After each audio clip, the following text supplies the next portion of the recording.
Today we're diving into variables and types, the fundamental building blocks of any C# program. Think of variables as labeled storage boxes. C# is strongly typed, which means every piece of data has a specific type.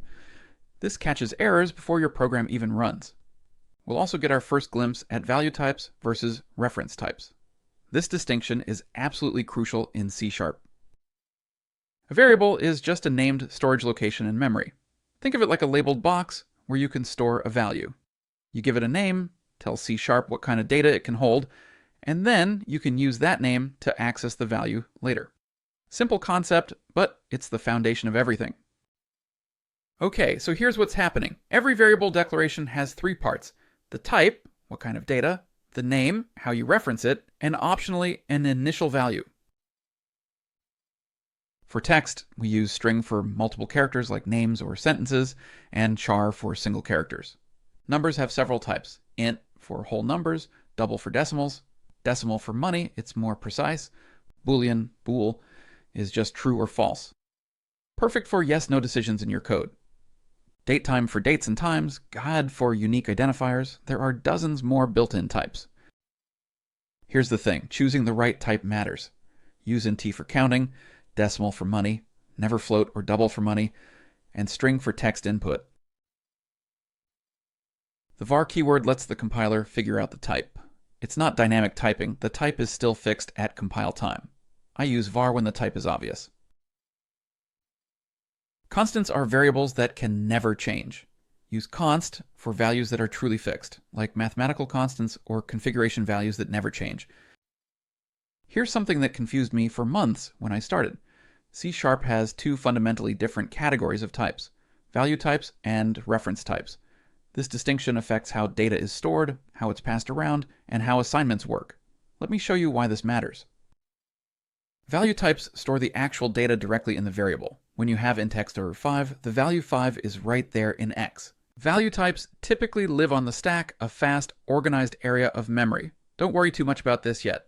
All the numeric types, bool, char, and structs, are value types. They hold their data directly.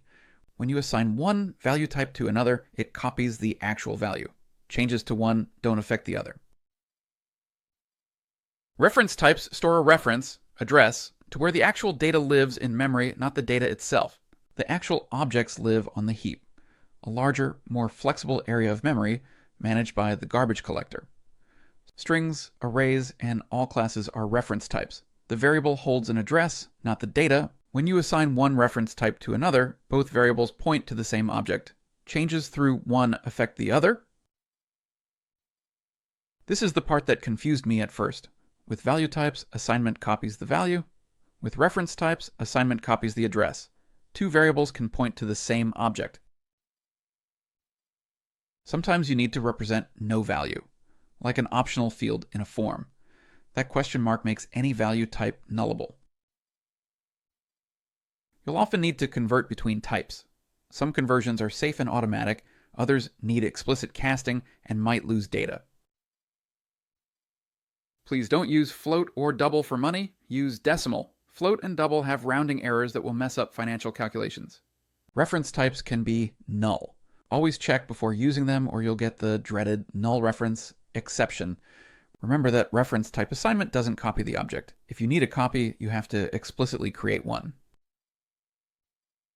C# is strongly typed. Every variable has a specific type that determines what data it can hold.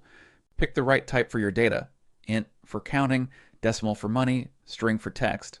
Understanding value types versus reference types is crucial. It affects how your code behaves. Don't be afraid of var. It's still strongly typed, just less typing for you.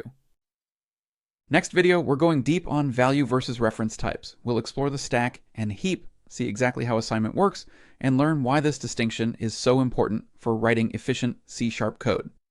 This is foundational stuff that will affect everything else you learn.